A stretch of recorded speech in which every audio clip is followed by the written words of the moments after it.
Yeah, as much as I'm very sorry about this update coming several days late, at the same time, I'm just, I'm not sorry at all because it was completely worth it. And I think you're going to see why. Welcome to the Limit Theory Development Update number 15, March 2014. I would not be exaggerating if I were to say I think this is the most influential month of development so far. Because this month is really the month where I forgot about all of the details and I just said, let's focus on the big picture. What is LT going to be at the big scale? What kinds of big forces are going to be shaping the universe? How are people going to play a part in that? How is the player going to play a part in that? And what's it going to look like? Surprisingly, I got a lot more than theory done, as you'll see. So already in this system, we're seeing quite a few more NPCs than we're used to seeing, right? What was it, like 8 or so last time? Oh, that's cute. Yeah, well, now we have more than 100 in this system alone, and they're all doing their own thing. But as we're going to see, they're not just doing their own thing, they're contributing to a local economy that is a living, breathing thing. But let's not get it over our heads to begin with. So the focal point of this month's work, I would say, is indeed the economy, because that shapes a lot of the large-scale forces and a lot of what I call the macro-level gameplay, e.g. the big picture stuff. So I want to talk a little bit about how this system is set up and how I've set up a basic test and a basic simulation here so that you can see how everything works. Obviously, you see there are about 4 asteroid fields, or major fields, in the system, and quite close to them there's this Garson trading outpost, or Garson, I don't know, procedural name, you know. And over here we have a planet, Pilala. Pretty much the worst name ever for a planet, but that's okay, because it has an orbital station surrounding it. And the interesting thing is that this planet is actually running a very basic model of some population dynamics, and basically what it's going to do is it's going to create a demand for a certain resource at this orbital station. In particular, Viridium, the ore that we have come to know and love. We mined it last time. It's in this system too, and it turns out, looky here, this orbital station has a market that lists Viridium on it. Now, welcome to the market screen, or a commodity market screen. What you're seeing here, and what I will explain over the course of this update, is completely real data based on a real market economy. Right now it looks a bit uninteresting because I've just started this game and the economy is just about to get going. And here we can actually already see some changes in these graphs. These are not just pretty colors, these are not just random points. This is stuff that is actually happening based on what NPCs are doing and how they're doing it. So the basic gist of what's going on here is that the planet, for whatever reason, we'll just say that the population needs Viridium and they need it to expand, and we'll even say they need it to survive. So the planet is going to put out an order for Viridium, and it's going to pay based on how much it needs it. Over time, the population will need it more, kind of like hunger, you can think of it. You know, it's not food, it's ore, but the principle is the same. So that demand is basically what's going to drive this local economy. And what I'm looking at right now are basically all the attributes that describe how this commodity is trading at this given point in time on this market. And what you're going to see form is basically fluctuations or sinusoids, how to say it more elegantly, periodic fluctuations in the price, kind of about this equilibrium point. And the idea here is that NPCs are adjusting their behavior based on how much they think they can make, which again is driven by this planet and its demands. So I'm looking at it here, and that first screen is the last trade price, is really probably the most important one. You can see that it's ceilinged out right now. Basically, the planet is never going to offer more than a certain amount for Viridium, no matter how much they need it. and that amount has been reached, meaning that planet really, really needs it. So it's creating a very strong, very high demand. 100 credits is actually quite a lot to pay for a unit of Veridium. Now the interesting thing is that value is going to propagate, and Veridium is of course existent in this ore, as I'm showing in the data editor, or I tried to show but failed. Trust me, there's Veridium in this ore, which means that NPCs can extract that commodity from those asteroid fields. It means mining is a viable profession. Also, trading though. So the interesting thing about this system is that this Gartson trading outpost forms basically a natural intermediary point because it's a place where miners will want to drop off their goods, but it's a place where traders will want to take Veridium to the place where it's demanded, e.g. the outpost at the station. So here I've drilled in to the Veridium market on Gartson. Now this is different. This is not the one we just saw. This is at a different location, and you can see that the graphs are looking quite different and, might I say, quite a bit scarier. They're not nearly as simple, and the reason is because this is really the heart. Gartson in this system is the heart of the Veridium market. And so here I'm looking at the ask volume, which is basically the supply. This is people who are looking to sell Veridium. They have mined it. This is NPCs that have mined it. And there are so many right now that they've driven the price of Veridium very, very low. It means you can buy it very cheaply at this market. But because of that, they're not making much profit. And naturally, you're going to get people that are going to stop mining because of that. And then the price is going to go back up. So what we're seeing now is a very natural, realistic cycle of supply and demand. It's a little bit exaggerated, both because I've exaggerated the time scale, which I'll speak to in a minute, and also because the NPCs are not quite as smart as humans yet, so the volatility is a little too high. But the basic principles that you see on this market are the exact same kinds of principles that are applying in real life in a real market economy, and that's what makes it so interesting. If you watch carefully, you can see basically the same kinds of patterns that you would expect. You know, you see supply spike. Suddenly a good becomes very sought after, and guess what? Loads of people try to make it. Loads of people try to get it. Well, then that drives the price down, and subsequently, those people are not making as much of a profit. So you're going to see these fluctuations, this give and take between supply and demand, just as you would expect. And all of these kinds of attributes are showing you that. Now, since this is a real market, there's a concept of a bid and an ask. Basically, it means a seller can say the minimum price that he's willing to accept for his good, and a buyer can say the maximum price that he's willing to pay for his good. If there's an overlap, then a transaction occurs. This is how a real auction market might work. Now, what you're seeing on the trade price screen is basically where that overlap falls. So anytime a transaction occurs, it kind of dictates the price at which a commodity can be bought or sold at a given location. And so again, right now you're seeing that Veridium is very cheap here. Now the interesting thing, again, is that this is being completely driven by the planet. So in some sense, it's being completely driven by traders who are moving Veridium to and from, or sorry, just to the planet and from Gartson. Now again, if we look at the planetary market, it's much more stable, and it's quite simple compared to what's going on at Gartson. And the reason that there's so much complexity here is because NPCs are allowed to choose what they want to do. Now this is really a very cool thing. These people who have chosen to trade, they have actually chosen it. I did not say there are going to be X miners and Y traders in this system. I just said, go NPCs, go. Do what you do best. You know, create value. I'm just going to fly among them here for a second. You see there are really quite a lot. Now these guys are all traders. They're going over to the planetary outpost or the orbital, whatever it's called, to sell Veridium for a profit, of course.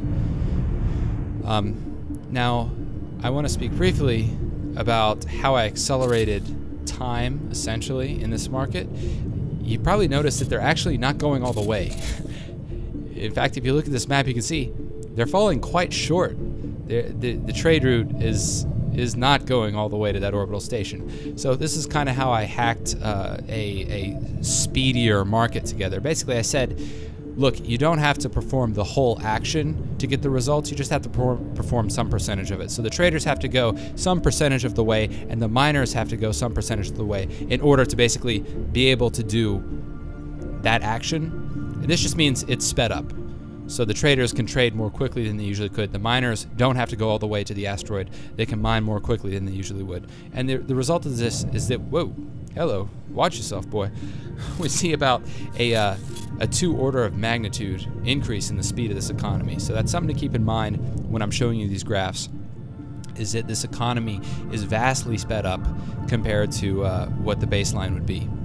But it allows us to very quickly see what the dynamics would look like over long periods of time, which is very useful.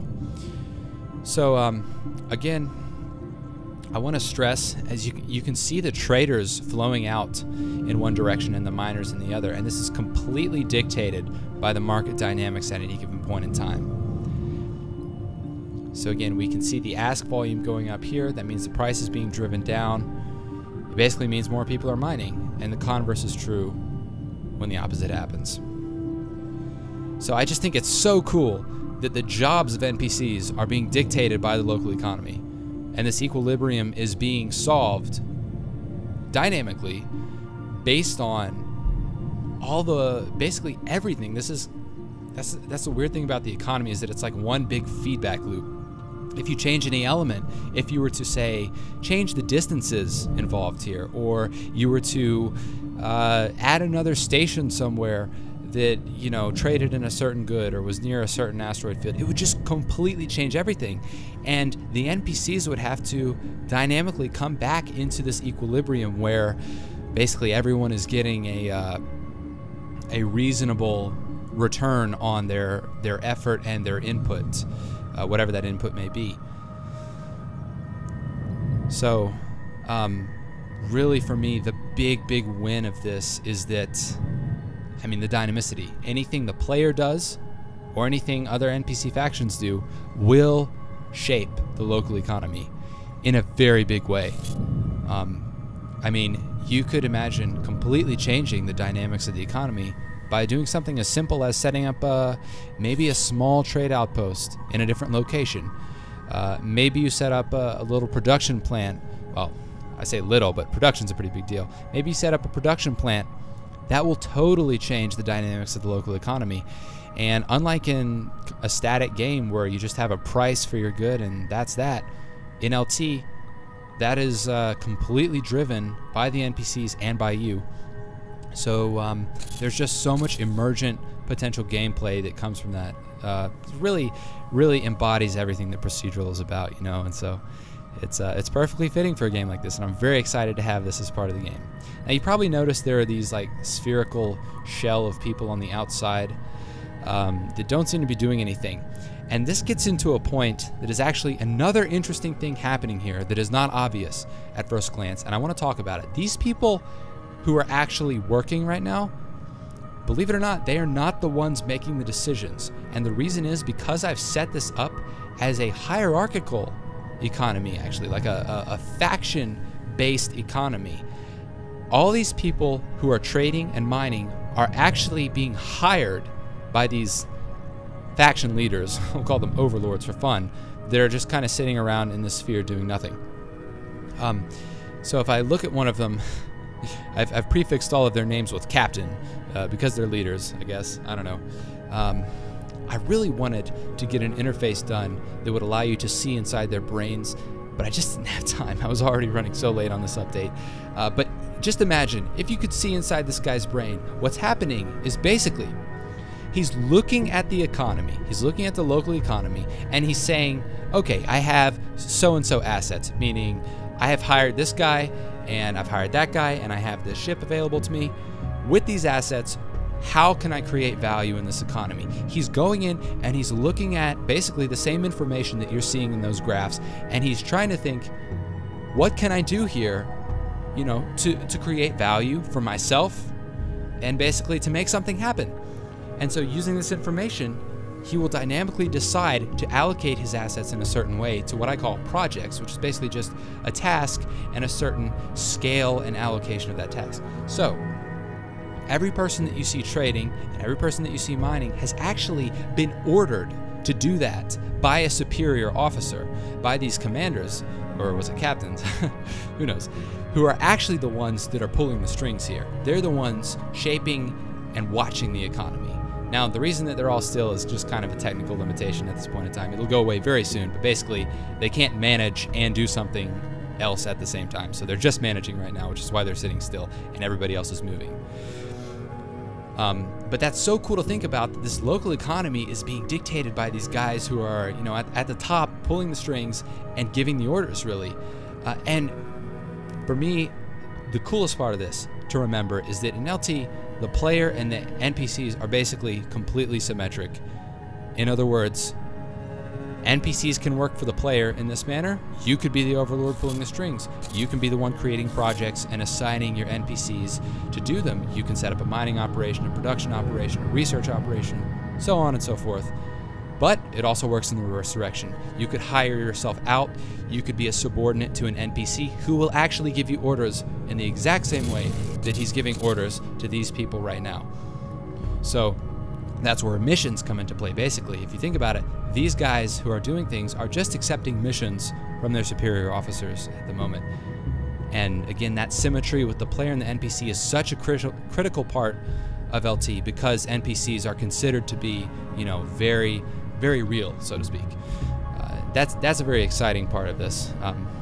Even if you don't necessarily want to work for an NPC, which is a kind of weird thought to begin with, but it's cool to know that that option is there and that there's nothing really special about you. There's nothing really special about the NPC. You're basically treated as equals by the game for all intents and purposes. And that's, to me, that's kind of a big part of the immersion. You know, it's you can almost think of this like an MMO, except you can't chat with those other people. Well, not really. They're not as smart, but they'll get smarter over time. So here we have this quite successful little test economy demonstrating quite a few features, including, again, the ability to dynamically allocate people to different tasks based on what the market demands, the dynamic determination of prices, which implicitly also dynamically determines the value of any given labor. And that's pretty cool. Quite a good bit of progress for this month, I would say. And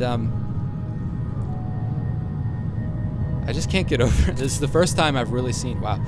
Okay, so I need to clean up the HUD a little bit when there are so many people in one area, because it's a little distracting. I miss the good old days when it was just me and myself in space. Don't worry, this is a pretty populous system. I've said before, they're of course going to be unpopulated systems as well. And this is quite a large number of NPCs. Probably a little overboard. Think of this like a trade hub, maybe. But anyway, this is the first time I've ever seen so many NPCs in a system, so it's as exciting for me as it is for you. I just love seeing all this activity. Very cool.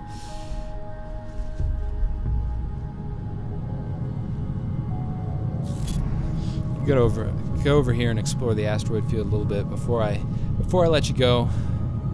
Just check out. Maybe we can hit on some Viridium of our own. Strike it rich. I really wish.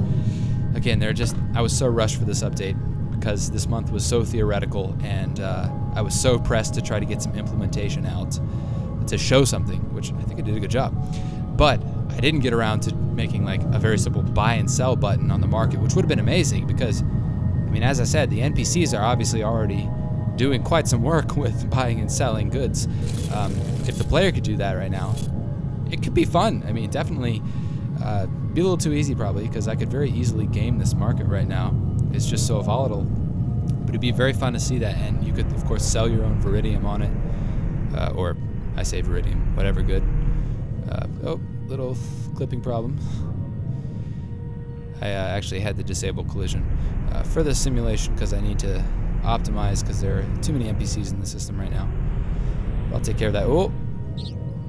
Notice that I'm blindly mining right now. I did mention last time that you can do that. I don't have any probes on me, so I'm just going to try to listen to my transfer unit. Yeah, there we go. Getting fairly lucky here. Nice. Oh, 300. Now the cool thing is I can actually and actually go and see what this Viridium's worth. Cross your fingers. Oh. Naturally, the moment I get that, it turns out we're in like a Viridium crash, and it's not worth anything because there are 2,000 units on the market. Way too many people mining right now. Oh well, it'll go back up in time. Of course, the market always comes back as it should, and here we go already. Price going up again. This time scale is heavily exaggerated, but I could sell for quite a nice profit right now. By the way, you know, I feel like I forgot to mention that trade interface. It's like literally 1 day old. It's just the beginnings. If you don't like it, well, I mean, tell me. By the way, recursion, just for fun. No real purpose to what I just did. But if you don't like this interface, you know, tell me how you think it could be improved. But just know that it's, you know, it's very early stage. As much as these graphs are really pretty and like this is cool, that's not really the point. The point is what's powering the graphs, and the point is the data underlying them, which is, again, being driven by the systems that have been in progress for the past month. And that's really the point. Of course, there's always room to shape up the interfaces later. Yeah, this little game come quite a ways. Come quite a ways since the tech demos from a year ago. But anyway, I'm going to let you go now because I'm going to start you know, blabbering. So thank you for watching, and I really hope that this month excited you as much as it did for me, because I'm just so happy to see the macro scale stuff coming together. It's really going to be a living universe, and you know, that's what I advertised from the beginning, and that's what matters to me as a player, and that's what it's going to be, whether you like it or not. No, you'll like it, don't worry. Anyway, all right, see you next month. Have a good month, have a good day, have a good week. Yeah, I think that's enough. Bye-bye.